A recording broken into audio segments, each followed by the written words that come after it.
Coffee. ಹಾಂ ಕಣೋ.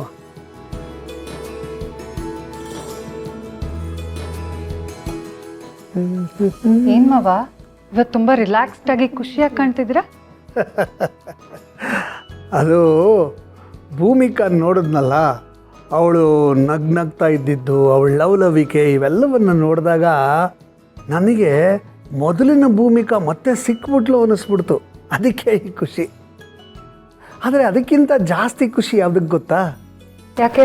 ಅಳಿಯಂದ್ರ ವಿಷಯದಲ್ಲಿ. ಹಾ, ಹೂ ಮಹಿಮಾ, ಹೊರಗಡೆಯಿಂದ ನಾವು ನೋಡಿ ಮಾತಾಡೋದು ಬಹಳ ಸುಲಭ, ಆದರೆ ಒಳಗಡೆ ಅವರೆಷ್ಟು ಕಷ್ಟ ಅನುಭವಿಸಿದ್ದಾರೆ ಅನ್ನೋದು ಅವ್ರಿಗೆ ಮಾತ್ರ ಗೊತ್ತು. 1 ವರ್ಷಕ್ಕೂ ಜಾಸ್ತಿ ಆಗೋಯ್ತು. ಅಳಿಯಂದರು ತಮ್ಮ ಜೀವನನೇ ಮರೆತು ಬಿಟ್ಟಿದ್ದಾರೆ.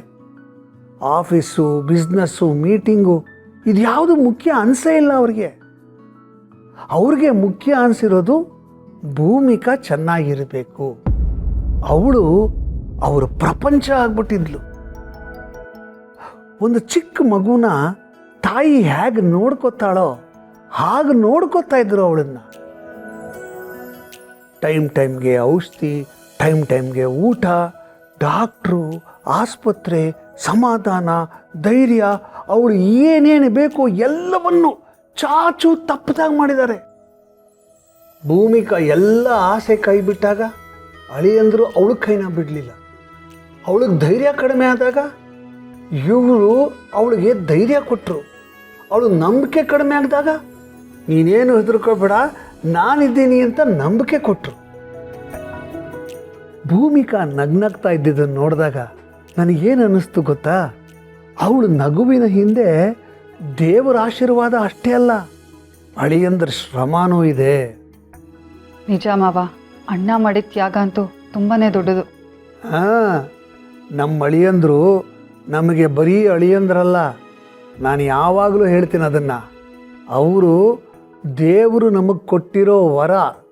ಒಬ್ಬ ದೇವತಾ ಮನುಷ್ಯ, ಅಷ್ಟು ಯೋಗ್ಯ ಪುರುಷ ಅವರು. ಇವತ್ತು ಅವರಿಬ್ಬರನ್ನು ನೋಡಿದ ಮೇಲೆ ನಂಗೆ ತುಂಬ ಸಮಾಧಾನ ಆಯ್ತಮ್ಮ. ನನ್ನ ಮಗಳು ಭಾಳ ಒಳ್ಳೆ ವ್ಯಕ್ತಿಯ ಕೈ ಹಿಡಿದಿದ್ದಾಳೆ, ಒಬ್ಬ ಯೋಗ್ಯವಾದಂಥ ವ್ಯಕ್ತಿ ಜೊತೆ ಬದುಕು ಸಾಗಿಸ್ತಾ ಇದ್ದಾಳೆ ಅನ್ನೋ ಸಮಾಧಾನ ಸಿಕ್ತು.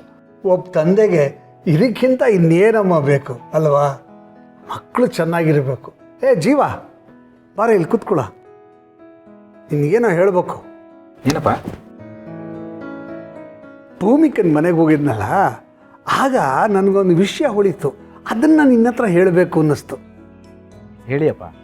ನೋಡು, ಜೀವನದಲ್ಲಿ ನಮ್ಗೆ ಎಷ್ಟೇ ಜವಾಬ್ದಾರಿ ಇರಲಿ, ಎಷ್ಟೇ ಕೆಲಸ ಇರಲಿ, ಏನೇ ಇರಲಿ, ಕೆಲವು ಸರ್ತಿ ನಮ್ಮ ಪಕ್ಕ ಇರೋರು ನಮಗೆ ಬಹಳ ಮುಖ್ಯ ಆಗ್ತಾರೆ. ಭೂಮಿಕನ ವಿಷಯದಲ್ಲಿ ಅಳಿಯಂದರು ಹಾಗೆ ನಡ್ಕೊಂಡಿದ್ದಾರೆ. 1 ವರ್ಷ ತಮ್ಮ ಇಡೀ ಬದುಕನ್ನೇ ಪಕ್ಕಕ್ಕೆ ಇಟ್ಬಿಟ್ಟು ಭೂಮಿಕನಿಗೋಸ್ಕರ ಶ್ರಮ ಪಟ್ಟಿದ್ದಾರೆ. ಇವತ್ತು ಅವಳು ನಗ್ನಗ್ತಾ ಇದ್ದರೆ, ಖುಷಿಯಾಗಿದ್ದರೆ ಅದಕ್ಕೆ ಅಳಿಯಂದ್ರ ಶ್ರಮನೇ ಕಾರಣ.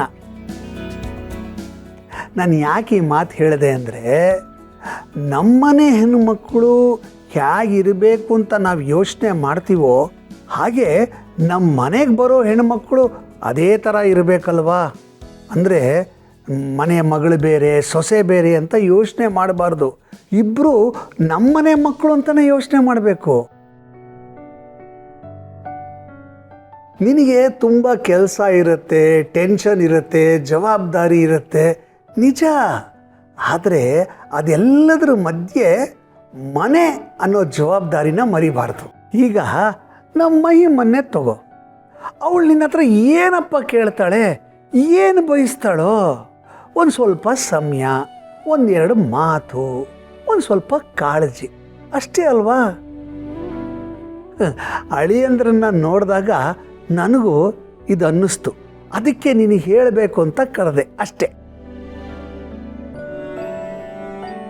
ಒಬ್ಬ ಗಂಡ ತನ್ನ ಹೆಂಡತಿಗೆ ಕೊಡೋ ದೊಡ್ಡ ಉಡುಗೊರೆ ಅಂದರೆ ಅದು ದುಡ್ಡಲ್ಲ, ಚಿನ್ನ ಅಲ್ಲ, ವಜ್ರ ಅಲ್ಲ, ವೈಡೂರ್ಯ ಅಲ್ಲ, ಅವನ ಸಮಯ.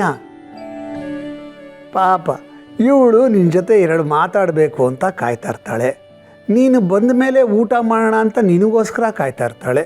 ನಿನ್ನ ಜೊತೆ ಕಾಫಿ ಕುಡಿಬೇಕು ಅಂತ ಆಸೆ ಪಡ್ತಾಳೆ, ಒಂದೆರಡು ಮಾತಾಡಬೇಕು ಅಂತ ಆಸೆ ಪಡ್ತಾಳೆ.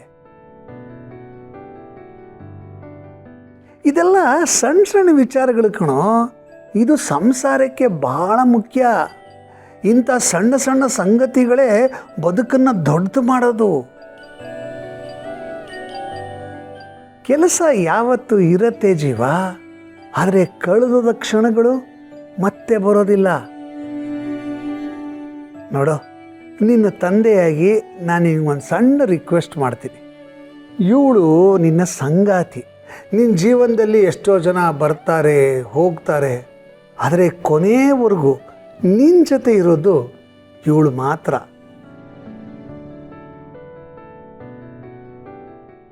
ಇವಳಿಗೆ ಒಂದು ಸ್ವಲ್ಪ ಸಮಯ ಕೊಡು, ಒಂದು ಸ್ವಲ್ಪ ಕಾಳಜಿ ತೋರಿಸು. ಅಷ್ಟೇ ನಾನು ಕೇಳೋದು ನಿನ್ನ. ಸರಿಯಪ್ಪ. ಸಾರಿ ಮಹಿ. ಓಕೆ ಜೀವ.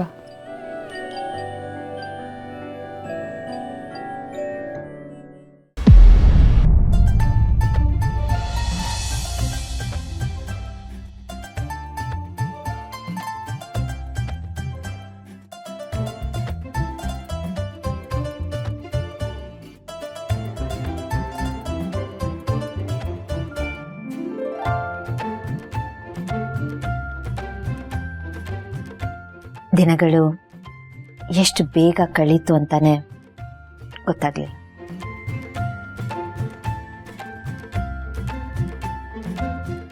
ಅರಳಿತು ಅರಳಿತು ಮುದುಡಿದ ತಾವರೆ ಅರಳಿತು. ಏನಾಗ್ರೆ ಬಾರಿ ಖುಷಿಯಲ್ಲಿ ಡೈರಿ ಬರೀತಾ ಇದ್ದೀರಾ? ಏನ್ ವಿಷಯ? ಖುಷಿ ಪಡೋ ವಿಷಯನೇ ಮಲ್ಲಿ. ಇವತ್ತು ನಮ್ಮ ಟ್ರಸ್ಟ್ ಶುರುವಾಗಿ 1 ವರ್ಷ ಆಗಿದೆ. ಮೇ ಬಿ ಆ ದೇವರು ನನ್ನ ಬದುಕಿಗೆ ಇನ್ನೊಂದು ಚಾನ್ಸ್ ಕೊಟ್ಟಿದ್ದಾನಂದ್ರೆ ಅದೇ ಕಾರಣಕ್ಕೆ ಅಂತ ಅನ್ಸುತ್ತೆ. ಅಕ್ಕರೆ, ನಿಮ್ಮನ್ನ ಈ ರೀತಿ ನೋಡಿ ಎಷ್ಟು ಖುಷಿ ಆಗ್ತಾ ಇದೆ ಗೊತ್ತಾ? ಈ ರೀತಿ ನೋಡಿದ್ರೆ ತುಂಬಾ ದಿನಗಳಾಗೋಗಿತ್ತು. ನನ್ನ ಸುಮ್ಮನೆ ತಗೋ ತರ ಇದೆ. Thank you. ನೀವು ಈ ರೀತಿ ಇದ್ರೆ ಚಂದ. ಅದೇನೋ ಮೊಟ್ಟೆ ಬಸಂತ ಮಾಡಿಸ್ಕೊಂಡಿದ್ರಲ್ಲ, ನಂಗೆ ಚೂರು ಇಷ್ಟ ಆಗ್ಲಿಲ್ಲ. ಅವತ್ತೇ ಜಗಳ ಮಾಡೋಣ ಅಂತ ಇದ್ದೆ, ಅದ್ರ ಟ್ರೀಟ್ಮೆಂಟ್ ಅಂತ ಸುಮ್ಮನೆ ಆದೆ. ಅದೆಲ್ಲ ಇಲ್ಲಿ ಬಾಗ್ನೂರು ನಿಮ್ಮನ್ನ ಈ ರೀತಿ ನೋಡಿ ಏನಾದ್ರು ಹೇಳಿರ್ಬೇಕಲ್ಲ. ಏನಂದ್ರು? ಮಲ್ಲಿ ಅಲ್ಲ, ನಿಮ್ಮಿಬ್ರು ಮಧ್ಯೆ ಏನಾದ್ರು ನಡೀತಾ ಅಂತ ಕೇಳ್ದೆ.